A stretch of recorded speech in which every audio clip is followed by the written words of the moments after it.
إن الحمد لله نستعينه ونستغفره ونؤمن به ونتوكل عليه ونعوذ به من شرور أنفسنا ومن سيئات أعمالنا من يهده الله فلا مضل له ومن يضلله فلا هادي له أشهد أن لا إله إلا الله وحده لا شريك له وأشهد أن محمدا عبده ورسوله اللهم صل على سيدنا محمد وعلى آل سيدنا محمد وعلى أصحاب سيدنا محمد والتابعين أجمعين أما بعد. Hadirin yang dimuliakan Allah Subhanahu wa taala. Allah Subhanahu wa taala menciptakan kita tanpa harus musyawarah dengan orang tua kita. Allah Subhanahu wa taala mematikan kita juga tanpa harus izin kepada diri kita. Kita ini adalah ciptaannya Allah, kita ini adalah makhluknya Allah. Makhluk lemah, tidak pernah mengharapkan kita ini lahir di dunia ini. Tetapi kalau Allah kehendaki kita lahir, maka kita pun juga akan lahir di dunia. Setelah kita ini lahir di dunia dan hidup di dunia, merasakan kenikmatan dunia, sehingga hati kita begitu mencintai dunia. Hati kita mencintai orang-orang yang ada di dunia ini. Kita cinta kepada istri kita, cinta kepada ayah kita, ibu kita. Kita cinta kepada saudara-saudara kita dan anak-anak kita. Tapi kalau Allah menghendaki supaya kita meninggalkan dunia, maka kita tidak akan bisa menolak kehendak Allah Subhanahu wa taala. Kita pun harus meninggalkan dunia. Hadirin yang dimuliakan Allah Subhanahu wa taala, seluruh orang yang hidup di dunia, dia menginginkan kehidupannya adalah kehidupan yang sukses. Sukses di dunia ini. Artinya apa? Artinya di dunia pengen merasakan kebahagiaan, pengen sehat yang tidak ada sakitnya, pengen kaya yang tidak ada melaratnya. Itulah semua orang cita-citanya seperti itu. Pengen mempunyai istri yang cantik dan tidak ada tuanya, terus cantik terus, kekal kecantikannya. Kalaupun mungkin istrinya akan menjadi tua, dia pun bisa ada gantinya lagi, yang lebih muda lagi, tambah yang lebih muda lagi. Kepenginannya seperti itu, sehingga bisa diperbaharui istrinya. Hadirin, kalau anak, dia pun juga pengen anak-anaknya ini menjadi anak-anak yang soleh, penurut dan membantu orang tuanya. Tetapi Allah Subhanahu wa taala yang menciptakan kita, yang menciptakan keadaan kita, itulah yang menentukan keadaan kita. Kalau Allah sudah tentukan kepada diri kita ini melarat, maka siapa yang akan dapat menjadikan kita kaya? Direwangi kerja, membanting tulang-tulang sampai dibantingi patah-patah. Hadirin yang dimuliakan Allah Subhanahu wa taala, itu pun tidak akan menjadikan dirinya kaya. Anaknya disekolahkan di sekolahan-sekolahan yang favorit, sekolahan yang hebat-hebat di luar negeri. Tetapi kalau Allah kehendaki anaknya menjadi anak-anak yang nakal, datang dari luar negeri, sudah sekolah, menghabiskan uang bapaknya sampai ke rumah itu malah berdoa supaya bapaknya cepat mati biar bapak diambil warisannya. Maka hadirin Allah Subhanahu wa taala, kepengenannya manusia juga seperti istrinya cantik terus menerus. Tetapi apa bisa dibuat? Allah Subhanahu wa taala berkehendak wanita kalau sudah 30 tahun sudah mulai jelek katanya. Enggak tahu, wallahu alam, katanya seperti itu. Dan insya Allah memang seperti itu. Ada cerita seorang dokter, dia ini orang yang pinter, seorang dokter, orangnya pinter sekali. Maka dia itu menginginkan anak tapi dokternya sayangnya pinter tapi buruk rupa gitu loh. Sehingga untuk memperbaiki keturunan, maka dia ini pengen mencari wanita yang cantik supaya anaknya itu pinter dan ganteng gitu. Pengennya seperti itu. Maka hadirin yang dimuliakan Allah Subhanahu wa taala, apa yang terjadi? Yang keluar adalah anaknya sudah jelek, bodoh lagi seperti ibunya katanya. Siapa yang menentukan? Yang menentukan adalah Allah Subhanahu wa taala. Jadi manusia itu begitu lemah sekali manusia ini. Mau buat apa manusia ini? Maka hadirin, kalau kita ini tidak dibantu oleh Allah Subhanahu wa taala, kita tidak akan bisa berbuat apa-apa. Memang seorang hamba pantasnya hanya satu saja yang dikatakan, iyyaka na'bud wa iyyaka nasta'in. Hanya kepada Engkau ya Allah kami ini menyembah. Hanya kepada Engkau ya Allah kami minta pertolongan. Maka hadirin yang dimuliakan Allah Subhanahu wa taala, baginda Nabi kita Muhammad sallallahu alaihi wasallam, beliau telah menasihati kita umat ini, yaitu nasihatnya kullu amrin dzibalin la yubda'u bi bismillah fa huwa aqta. Sebagian riwayat la yubda'u bihamdillah fa huwa aqta atau abtar. Hadirin, setiap perkara baik tidak dimulai dengan bismillah atau alhamdulillah, maka barokahnya akan terputus. Apa maksudnya ini? Apa ini? Maksudnya ini apa? Maksudnya di dalam melakukan apapun hendaknya kita itu minta pertolongan kepada Allah. Kita mau keluar dari rumah, maka kita mengatakan bismillahirrahmanirrahim. Bismillah tawakkaltu 'ala Allah la haula wala quwwata illa billah. Minta pertolongan kepada Allah supaya keluarnya itu tidak menjadi keluar yang mencelakakan dirinya. Sebaliknya keluarnya ini keluar yang akan menjadi barokah untuk dirinya dan keluarganya. Kalau kita makan, maka kita pun dianjurkan supaya mengucapkan bismillah. Supaya apa? Supaya makanan yang kita makan ini barokah, sehingga makanan itu menjadi tenaga, yang tenaga itu akan mendorong diri kita ini untuk beribadah. Kalau tidak barokah, maka makanan itu mungkin juga akan menjadi tenaga, tetapi tenaga yang akan mendorong syahwat dia untuk berbuat kemaksiatan. Atau mungkin makanan ini akan masuk dalam tubuh, tetapi makanan itu tidak dibarokai oleh Allah, sehingga bukan tenaga yang didapatkan, tapi justru penyakit yang didapatkan. Maka penyakitnya orang zaman sekarang itu aneh-aneh. Ada penyakit katanya kelebihan gula. Itu apa gula, sak pabrik gula itu sudah dimakan apa gimana, saya nggak paham. Itu jelas penyakit kokean mangan, ringkasnya seperti itu. Apakah namanya itu penyakit gula, apakah namanya penyakit darah tinggi, apa berbagai macam penyakit. Ternyata hadirin yang dimuliakan Allah, penyebabnya adalah dari makanan. Mungkin saja itu adalah makanan yang dulunya pernah dimakan tanpa bismillah. Maka hati-hati itu. Kelihatan makanan enak, matanya melilik, wis lali Gusti Allah. Makan lalap sak lengser-lengseri pisan.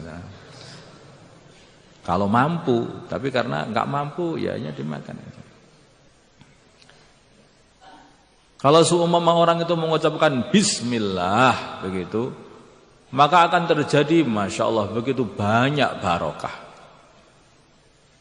Katanya pengen anak yang soleh, tetapi ketika menikah, mengumpuli istrinya, sudah lupa segalanya itu, sudah ngawur gak karuan.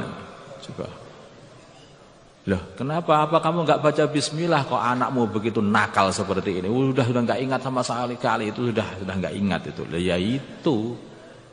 Ternyata penyakitnya itu sama kamu itu. Hadirin Allah Subhanahu wa ta'ala, seumpama seorang itu menikah kemudian mengucapkan bismillah, minta kepada Allah supaya dikasih anak yang soleh sehingga tidak ada setan yang ikut mengumpuli istrinya. Hadirin, maka timbul anak-anak yang soleh.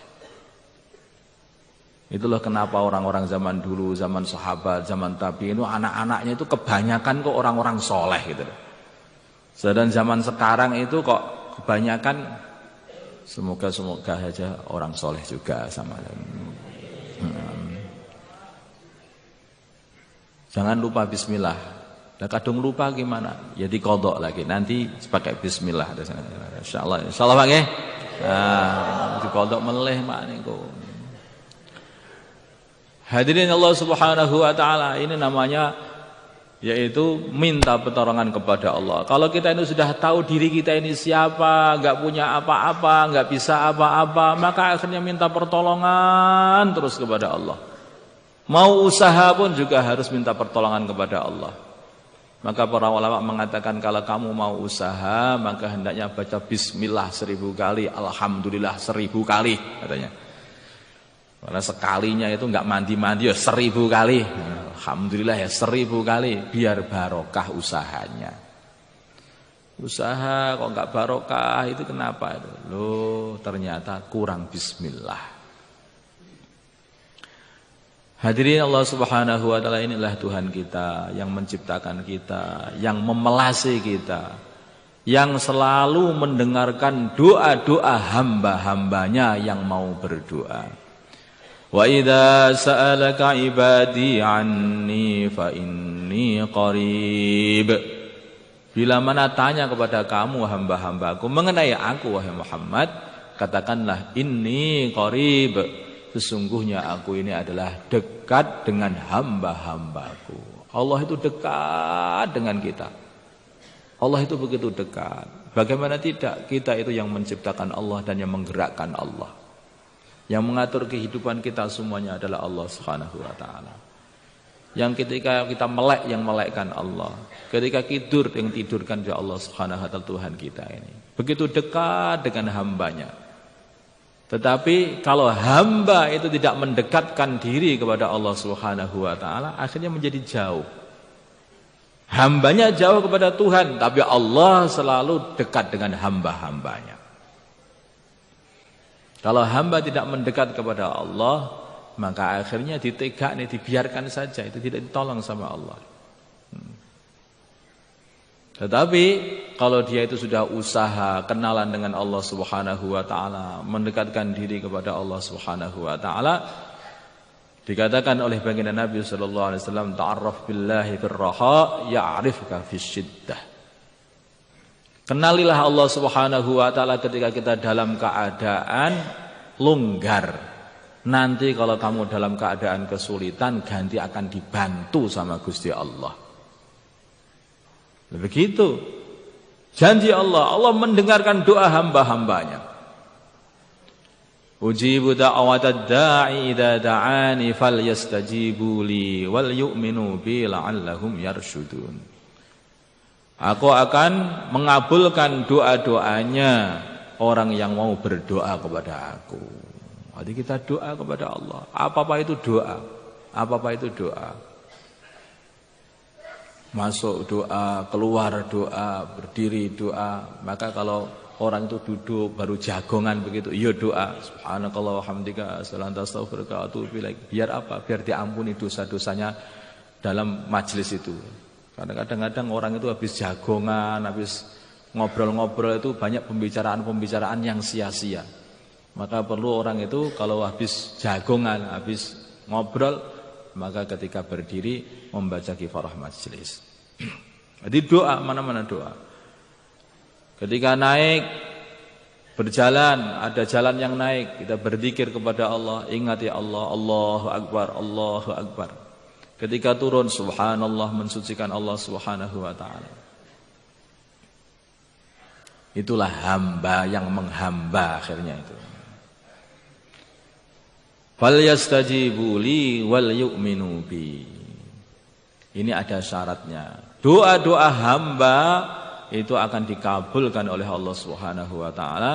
Syaratnya yaitu bila mana hamba-hamba ini menyambut seruan-seruan Allah Subhanahu wa taala dan beriman kepada Allah. Allah menyeru kepada kita, infiru khifafan wa thiqala. Coba berangkat untuk memperjuangkan agama dalam keadaan ringan, dalam keadaan berat, berangkat, tetap berangkat saja. Hadirin yang Allah Subhanahu wa taala, maka ditambahi lafal wal yu'minu bi. Hendaknya ini iman kepada Allah, percaya kepada Allah, yakin kepada Allah. Kalau hamba itu bertakwa, menolong agamanya Allah Subhanahu wa taala, maka hamba-hambanya juga akan ditolong oleh Allah Subhanahu wa taala. Wa may yattaqillah yaj'al lahu makhraja. Orang takwa maka seluruh masalah-masalahnya akan dikasih jalan keluar nanti. Wa yarzuqhu min haitsu la yahtasib. Rizki akan ditanggung oleh Allah Subhanahu wa taala. Wa may yatawakkal 'ala Allah fa huwa hasbuh. Mau bergantung kepada Allah seperti gumantungnya burung itu kepada Allah Subhanahu wa taala, maka akan dikasih rizki seperti Allah ngasih rizki burung. Burung itu enggak pernah punya ijazah, enggak punya pekerjaan, bukan pegawai negeri. Pokoknya hanya zikir saja, Allah, Allah, Allah, Allah. Itu mungkin bahasa burungnya seperti itu. Perasaan kita hanya ciat-ciat begitu saja, tetapi mungkin itu zikir itu Allah, Allah, Allah. Makanya kalau burung merpati kan suka kur itu bukan, itu uskur, syukurlah. Jadi bahasa kita alhamdulillah. Maka burung merpati itu akhirnya rizkinya banyak dan istrinya juga banyak karena zikirnya itu alhamdulillah. Nah, betul. Orang itu kalau syukur akan ditambah-tambahi. Syukur ditambah-tambahi. Itu burung merpati itu. Enak, ayem, sehingga burung merpati itu keluarganya itu ayem burung merpati. Sampai dijadikan simbol cinta itu merpati itu. Karena apa? Saking ayemnya. Kenapa? Rahasianya apa? Rahasia itu saling ingat mengingatkan untuk mensyukuri nikmatnya Allah Subhanahu wa taala. Syukurlah. Alhamdulillah itulah. Makanya burung merpati itu kalau berjalan selalu kepalanya kan begini, manduk. Alhamdulillah. Nah, jadi kita harus memahami seperti itu lah. Wong itu dibuat oleh Allah Subhanahu wa taala supaya kita ini berpikir permasalahannya. Kalau kita tidak pikirkan ya enggak paham. Diciptakan burung merpati ya enggak paham. Diciptakan ayam yang setiap hari membangunkan tahajud yang enggak paham. Ini ayam setiap hari kok berbeki wong turu ae katanya. Loh. Lah ayam itu sedang tahajud itu. Itu azannya ayam supaya kamu itu tahajud. Lah kok malah diseneni. Hadirin yang dimuliakan Allah Subhanahu wa taala, la in syakartum la azidannakum. Betul kata Allah Subhanahu wa taala. Kalau nanti kalian itu syukur kepada Allah, maka akan ditambah-tambahi nikmat, itu akan ditambah-tambahi lagi. Insyaallah nggih. Nah, di pertama kali kudu dikenali tenan iki pangerane awake dhewe niki. Kudu bener-bener paham niku. Allah Subhanahu wa taala niki kan Gusti Allah niku mulai banget teng hamba-hambanya. Begitu mulainya Gusti Allah, begitu sayangnya Allah kepada hamba-hambanya, ini setiap hamba itu amal satu kebaikan saja. Sama Allah Subhanahu wa taala itu dilipat gandakan menjadi 10 kali lipatnya. Bahkan lagi dilipat gandakan sampai 700.000 kali lipatnya. Dilipat gandakan sampai kelipatan-kelipatan yang tidak dapat dihitung oleh manusia. Oleh makhluk semuanya, hanya Allah yang tahu. Ini kok bisa begitu seperti itu? Iya.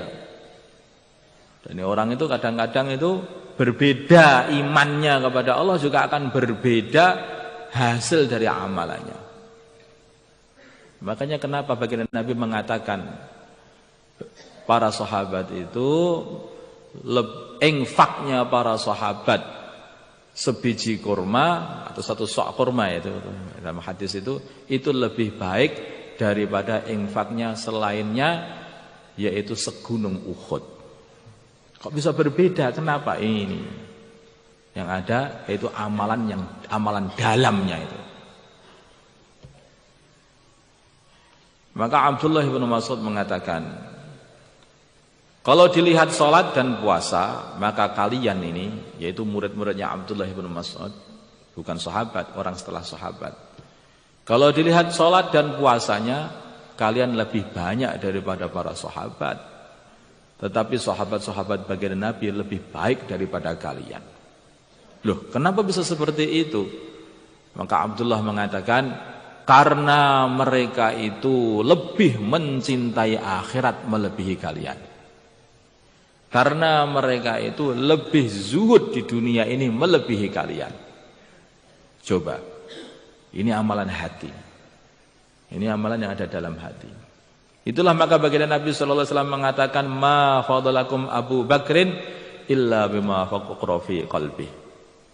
Abu Bakar tidak melebihi kalian kecuali disebabkan perkara yang ada dalam hatinya. Abu Bakar itu hatinya itu begitu hebat, amalan hatinya itu. Yakinnya kepada Allah itu sudah mentok sampai. Ketika baginda Nabi sallallahu alaihi wasallam memerintahkan untuk bersedekah, maka Sayyidina Umar datang bersedekah separuh hartanya. Abu Bakar datang bersedekah seluruh hartanya. Seluruh hartanya. Ketika Abu Bakar ditanya, wahai Abu Bakar, bila seluruh hartamu kamu keluarkan semuanya, mau sedekahkan semuanya, lah kamu ninggali apa sama keluargamu? Aku tinggali Allah dan utusannya Allah, kata Abu Bakar. Inilah Abu Bakar. Ya pantas saja nanti ketika baginda Nabi SAW bangkit dari kubur, maka tangan kanan beliau memegang tangannya Abu Bakar radhiyallahu taala anhu. Ini amalan hati. Kadang-kadang orang itu amalan bisa sama kelihatannya, tapi hasilnya nanti di akhirat itu berbeda. Dikarenakan apa? Amalan hati. Sayyidina Sufyan Ats-Tsauri, beliau itu memakai pakaian kebalik. Memakai pakaian kebalik. Ketika beliau memakai pakaian kebalik, maka ada santrinya yang mengatakan, "Syekh, pakaiannya kebalik." Oh iya toh, oh iya kebalik, mau dibalik. Kemudian enggak jadi lagi, dikembalikan lagi. Loh, kenapa kok enggak jadi? Tadi waktu saya memakai itu karena Allah, hatiku itu karena Allah aku memakainya. Sedangkan aku mau membalik pakaian ini karena kamu, ya enggak jadi. Saya mengumpulkan karena Allah saja. Nah, ini hati. Maka jadilah Sayyidina Sufyan Ats-Tsauri Amirul Mukminin fil hadis. Jadi ulamanya itu orang ulamanya orang-orang zaman dulu. Sufyan Ats-Tsauri tabi'in. Ulamanya tabi'in. Karena apa? Ya ini beda, hatinya itu berbeda dengan hati kita. Ada seorang tabi'i tidak pernah bertemu dengan baginda Nabi sallallahu alaihi wasallam. Tetapi hatinya ini berbeda dengan orang lain. Hatinya itu selalu terus manteng mengingati baginda Nabi. Istifadhah dengan nurnya baginda Nabi sallallahu alaihi wasallam. Hatinya terus seperti itu. Maka walaupun tidak pernah bertemu dengan baginda Nabi karena dia bertempat di Yaman sana dan baginda Nabi ada di Madinah, baginda Nabi kenal sama dia. Sehingga baginda Nabi pesan kepada sahabatnya yaitu Sayyidina Umar dan Sayyidina Ali, mengatakan nanti kalau kamu ketemu sama Uwais Al-Qarani, maka hendaknya kamu minta didoakan sama dia. Itu doa dia itu makbul. Dong sahabat, bahkan pimpinannya para sahabat Sayyidina Umar, Sayyidina Ali, kok suruh minta doa sama tabi'i, enggak pernah ketemu sama Kanjeng Nabi itu. Ini kenapa ini seperti ini? Ini baginda Nabi pengen mengajari sahabat-sahabatnya bahwa amalan hati itu penting sekali. Walaupun nggak pernah bertemu dengan baginda Nabi, tapi hatinya selalu bertemu dengan baginda Nabi. Maka sampai baginda Nabi pun kenal. Hubungannya itu hubungan batin dengan baginda Nabi.